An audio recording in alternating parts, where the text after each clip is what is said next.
So everyone, এই ভিডিওতে তোমাদের ফার্স্ট সেমিস্টার এনভায়রনমেন্টাল স্টাডিজ সমস্ত ইউনিভার্সিটি মানে Calcutta University, West Bengal State University, Bardhaman University, Kalyan University, Vidyasagar University, সমস্ত ইউনিভার্সিটির যে 2 মার্কসের কোশ্চেন্স হয় এই চ্যাপ্টার থেকে, মানে biodiversity and it is conservation মানে জীববৈচিত্র্য এবং সংরক্ষণ, সেই চ্যাপ্টার থেকে তোমাদের 2 মার্কসের কোশ্চেন্স দিয়ে দেবো। ক্যালকাটা ইউনিভার্সিটিতে যেরকম 5টা ইউনিট রয়েছে তোমাদের সিলেবাসে, বাট অন্য অন্য ইউনিভার্সিটিতে একটু বেশি ইউনিট রয়েছে, বাট সমস্ত ইউনিভার্সিটিতে তোমাদের এই চ্যাপ্টারটা রয়েছে। সো যারা ক্যালকাটা ইউনিভার্সিটি রয়েছে তারাও ভিডিওটা দেখতে পারো, ভিডিওতে কোনো রকম অ্যাড চলবে না। অ্যান্ড অন্য অন্য ইউনিভার্সিটির যে স্টুডেন্টরা দেখছো তারাও কিন্তু এই কোশ্চেন্সগুলো পড়লে হয়ে যাবে এই চ্যাপ্টার থেকে। সো প্রথমে দেখে নাও 2 মার্কসের কোশ্চেন্সগুলো আমি কী রেখেছি। প্রথম হচ্ছে কি জীববৈচিত্র্য বলতে কী বোঝো। উত্তর হচ্ছে কি পৃথিবীতে অবস্থানকারী সমস্ত ধরনের প্রজাতি, যেমন জীবাণু, তারপর হচ্ছে কি উদ্ভিদ, পতঙ্গ, পাখি, স্তন্যপায়ী, যাদের এই জীবমণ্ডলে দেখা যায় এবং যারা বাস্তুতন্ত্রের সাথে ওতপ্রোতভাবে যুক্ত, তাদের সকলের সমারোহকেই বলা হয় জীববৈচিত্র্য। এটা বলছে জীববৈচিত্র্য বলতে কী বোঝো। দেন আরেকটা কোশ্চেন হয় জীববৈচিত্র্য কাকে বলে।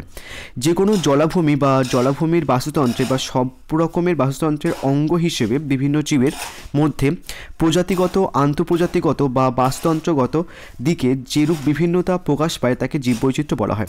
সো জীববৈচিত্র্য বলতে কী বোঝো আর জীববৈচিত্র্য কাকে বলে, কিন্তু সংজ্ঞাটা বা ডেফিনেশনটা একটু হলেও আলাদা।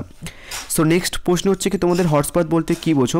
পৃথিবীতে যে সমস্ত এলাকা জুড়ে অত্যাধিক সংখ্যায় প্রাণী ও উদ্ভিদ বাস করে, যাদের অস্তিত্ব বর্তমানে বিপন্ন হতে চলেছে, সেই সমস্ত এলাকাকে হটস্পট বলা হয়। নেক্সট হচ্ছে কি গ্রিন ডেটা বুক কী বলতে কী বোঝো। এটা তোমরা অনেকে শুনে থাকবে যে রেড ডাটা বুক, বাট এখানটা আমি কোশ্চেনটা দিয়েছি গ্রিন ডাটা বুক বলে। যে পুস্তকে একটি নির্দিষ্ট এলাকার সংরক্ষিত বিরল বা বিষদগ্রস্ত উদ্ভিদের নাম সংরক্ষণ পদ্ধতি তালিকাভুক্ত করা হয়েছে তাকে গ্রিন ডেটা বুক বলা হয়।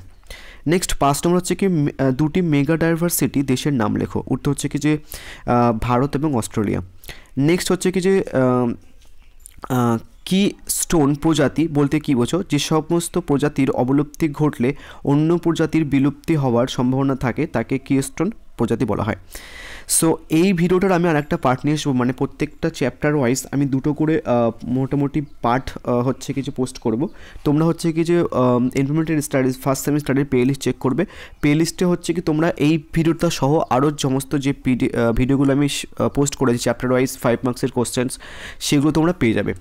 সো নেক্সট হচ্ছে কি তোমার ব্ল্যাক ডাটা বুক বলতে কী বোঝো। যে পুস্তকে ধ্বংসসাধক বা হানিকর জীব প্রজাতি সমূহের তালিকা লিপিবদ্ধ আছে তাকে ব্ল্যাক ডাটা বুক বলা হয়। অ্যান্ড তারপর হচ্ছে কি ভারতে 2টি লুপ্তপ্রায় স্তন্যপায়ী প্রাণীর নাম করো। ওটা হচ্ছে কি ভল্লুক অ্যান্ড হচ্ছে কি কুস্তরি মৃগ। নেক্সট এবার একটা জিনিস বলে দিই, তোমরা এটা অ্যাকচুয়ালি তোমরা দেখেছো অলরেডি, আমি তাও একটুখানি বলে দিই। উপরে যে সাবজেক্টগুলো দেখতে পাচ্ছ political science, history, Bangla, English, sociology, education, philosophy, এই সমস্ত পেপারের নোটস কিন্তু অ্যাভেলেবল রয়েছে কম্পিউটারাইজ পিডিএফ। অ্যান্ড হচ্ছে কি তোমরা প্রেজেন্টেডভাবে একদম খুব সুন্দর একটা নোটস পেয়ে যাবে। আমার কাছ থেকে অনেক অফলাইনের টিচার যারা অফলাইনে পড়ান তারাও কিন্তু নোটস নেয়। সো নোটসের কোয়ালিটি প্রচণ্ড হাই। সো তোমরা এই সমস্ত পেপারের নোটস হচ্ছে কি যে মানে সমস্ত যে পেপারগুলো ওপরে উল্লেখ করা হয়েছে সেই সমস্ত পেপারের মেজর এবং মাইনার পেপারসের নোটস হচ্ছে কি 185 টাকা পড়বে। অ্যান্ড নেক্সট হচ্ছে কি সেক পেপারের প্রাইস হচ্ছে কি 195। অ্যান্ড তুমি যদি আইডিসি পেপার কেনো সমস্ত ওপরে যে পেপারগুলো রয়েছে 175। আর এইসি ইংলিশ মানে যেটা কম্পালসারি ইংলিশ সেটা 195 পড়বে। অ্যান্ড কনস্টিটিউশন ভ্যালু হচ্ছে কি 199 আর এনভায়রনমেন্টাল স্টাডিজ হচ্ছে কি 185, মানে যে পেপারটা আমি তোমাদের সাজেশন দিচ্ছি। অ্যান্ড কেউ যদি constitution value and environmental studies একসাথে না তাহলে 299 পড়বে। অ্যান্ড একটা কথা বলে দিই যে নর্মালি হচ্ছে কি যে আমি সাজেশনের উপরে 200% লিখেছি কেমন, তার একটা কারণ আছে। আমি যে কোশ্চেন আনসার্সগুলো তোমাদের দিই ওটা তো 100% সাজেস্টিভ। এইবার তোমাদের হয়তো মনে হতে পারে যে কোনো একটা চ্যানেলে যেখানটায় বেশি সাবস্ক্রাইবার সেখানটার একটা কোশ্চেন্স তোমার মনে হয়েছে যেটা পড়বে, সো আমাকে সেটাও বলতে পারো, আমি সেটার অ্যান্সার্স দিয়ে দেবো। সো আমি যে কোশ্চেন্স আনসার দিচ্ছি সেটা তো আমার 100% সাজেস্টিভ বা কমন কোশ্চেন্স। অ্যান্ড তুমি যদি কোনো চ্যানেলের কোশ্চেন্স যদি পড়তে চাও সেটাও আমাকে বলতে পারো, আমি সঙ্গে সঙ্গে সেটার পিডিএফ নোটস দিয়ে দেবো, ঠিক আছে। সো নোটসের জন্য যে নাম্বার হোয়াটসঅ্যাপ নাম্বার দেখতে পাচ্ছ সেখানে টেক্সট করতে পারো, পরে কিন্তু এর প্রাইস বাড়বে। অ্যান্ড তোমরা অনেকেই জানো যে অনেকে 400-500 টাকা চার্জ করছো বা কিছু নোটসের জন্য, আমিও চাইলে চার্জ করতে পারতাম। অ্যান্ড আমার মনে হয় যে ওদের নোটসের কোয়ালিটির থেকে আমার নোটসের কোয়ালিটি আরও দ্বিগুণ বেশি। কারণ আমি প্রত্যেক কটা পেপারের টিচার মানে আমাদের কোচিংয়ে রয়েছে। সো ডিফারেন্ট টিচার হচ্ছে কি ডিফারেন্ট সাবজেক্টের বানিয়েছে।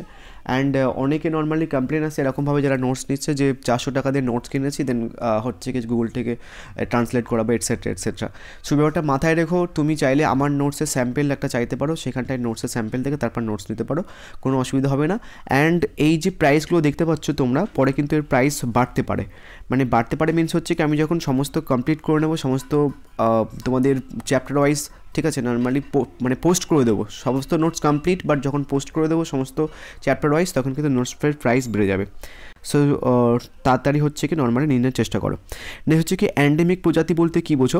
যে সমস্ত প্রজাতির জীব কোনো সুনির্দিষ্ট স্থানে দীর্ঘকাল ধরে বসবাস করে এবং তারা কেবল এই স্থানেই সীমাবদ্ধ, তাদের এন্ডেমিক প্রজাতি বলা হয়। যেমন ম্যাঙ্গোলিয়া, তারপর হচ্ছে কি বেটুলা ইত্যাদি প্রাচীন গুপ্তজীবী পূর্ব হিমালয়ের এন্ডেমিক প্রজাতি।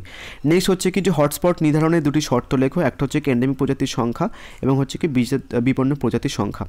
নেক্সট হচ্ছে কি বিপন্ন প্রজাতি বলতে কী বোঝো? যেসব প্রজাতির জীব অদূর ভবিষ্যতে প্রাকৃতিক পরিবেশ থেকে বিলুপ্ত হয়ে যেতে পারে তাদেরকে বিপন্ন প্রজাতি বলা হয়, যেমন রেড পান্ডা। নেক্সট হচ্ছে কি যে সংকটাপন্ন জীব বলতে কী বোঝো? যেসব প্রজাতির জীব বর্তমানে যথেষ্ট সংখ্যায় জীবিত থাকলেও কোনো রকম পরিবেশ প্রতিকূল হলে এরা বিলুপ্ত হতে পারে, তাকে সংকটাপন্ন জীব বলা হয়। নেক্সট বায়োব্যাংক কি? যে এক্স-সিটু পদ্ধতিতে পরাগরেণু, বীজ, শুক্রাণু, ডিম্বাণু বা জিন যথাযথ সংরক্ষণ করে রাখা হয় তাকে বায়োব্যাংক বলা হয়। নেক্সট গার্হস্থ্য জীববৈচিত্র্য বলতে কী বোঝো? কোনো অঞ্চলে মানুষের প্রয়োজনে পূরণে গৃহপালিত প্রাণী ও কৃষিজ ফসলের বৈচিত্র্যকে গার্হস্থ্য জীব বৈচিত্র্য বলে। নেক্সট প্রশ্ন হচ্ছে কি তোমাদের গ্রিন বেঞ্চ কবে এবং কোথায় গঠিত হয়?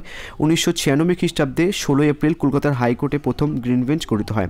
নেক্সট হচ্ছে কি ভারতের এমন দুটি মানে প্রাণীর প্রজাতির নাম লেখো, শিয়াল এবং স্বর্ণমিক। নেক্সট হচ্ছে কি ট্রানজিশন অঞ্চল বলতে কী বোঝো? ট্রানজিশন অঞ্চল হলো বায়োস্ফিয়ার রিজার্ভের সর্বাপেক্ষা বাইরের অংশ, যেখানে বায়োস্ফিয়ার রিজার্ভ পরিচালনা করা এবং ব্যবস্থাপনা করা এবং মানুষের বসতি স্থাপন, বনসংযোগ ইত্যাদি অনুমোদিত হয়। নেক্সট হচ্ছে কি 17 ভারতের সর্ববৃহৎ জীব ভৌগোলিক অঞ্চল কি? ভারতের সর্ববৃহৎ জীবভৌগোলিক অঞ্চলকে ডেকান পেনিনসুলা। নেক্সট হচ্ছে কি অভয়ারণ্য কি? যে সংরক্ষিত অঞ্চলে গাছপালার সাথে বিশেষ কোনো বন্য প্রজাতির রক্ষণাবেক্ষণের ব্যবস্থা থাকে তাকে অভয়ারণ্য বলা হয়। নেক্সট হচ্ছে কি তোমাদের ভারতের প্রাচীন ও নবীন বায়োস্ফিয়ার রিজার্ভের নাম লেখো। ভারতের প্রাচীন এবং বায়োস্ফিয়ার রিজার্ভ হলো নীলগিরি এবং নবীন বায়োস্ফিয়ার রিজার্ভ অমরকণ্ঠন। নেক্সট হচ্ছে কি তোমাদের এটা লাস্ট এই ভিডিওর নেক্সট পার্টে আমি তোমাদের আরও কতগুলো কোশ্চেন্স নর্মাল হচ্ছে কি যে এই চ্যাপ্টার থেকে দিয়ে দেবো। অ্যান্ড হচ্ছে কি আমি হয়তো প্রত্যেকটা চ্যাপ্টার ওয়াইজ হচ্ছে কি তোমাদের নোটসের মানে এরকমভাবে ভিডিও করতে পারবো না, কারণ অনেকে নোটস নিয়েছে, তারা হচ্ছে কি রাগ করবে, কেননা বলবে যে আমরা টাকা দিয়ে কিনছি নর্মালি হচ্ছে কি সেটা একটা ব্যাপার স্যাপার থাকে। অ্যান্ড যারা ইংলিশ ভার্সনের নোটস নেবে তারাও কিন্তু নর্মালি নোটস নিতে পারে। ওপরে যে পেপারগুলো বললাম সমস্ত পেপারের ইংলিশ ভার্সন নোটস কিন্তু অ্যাভেলেবেল রয়েছে। পরে কিন্তু প্রাইস বাড়বে, হু করে বাড়বে, মানে এই উইকেই প্রাইস রয়েছে, পরের উইকে বা নেক্সট উইকে কী প্রাইস হবে আমি নিজেও জানি না। সো যাই হোক, লাস্ট প্রশ্ন হচ্ছে কি জীববৈচিত্র্য সংরক্ষণ বলতে কী বোঝো? জীববৈচিত্র্য সংরক্ষণের জন্য তৈরি হয়েছে বিভিন্ন সংরক্ষিত অঞ্চল, যেখানে সাংচুয়ারি, অভয়ারণ্য, জাতীয় উদ্যান এবং বায়োস্ফিয়ার রিজার্ভ প্রাকৃতিক পরিবেশের মধ্যে জীবের সংরক্ষণ প্রক্রিয়াকে ইন সিটু সংরক্ষণ। যখন জীব সংরক্ষণ তার নিজস্ব পরিবেশ থেকে তুলে এনে পরীক্ষাঘরের মাধ্যমে প্রাথমিকভাবে সংরক্ষণ করা হয়, তখন ওই প্রকার জীব সংরক্ষণকে বলা হয় ইন সিটু সংরক্ষণ, যথা সিড ব্যাংক, জেনপোল ব্যাংক ইত্যাদি। ঠিক আছে, সো নর্মালি হচ্ছে কি যে নোটসের জন্য তোমরা নিচের যে অপশন আছে সেখানে টেক্সট করতে পারো। Thank you.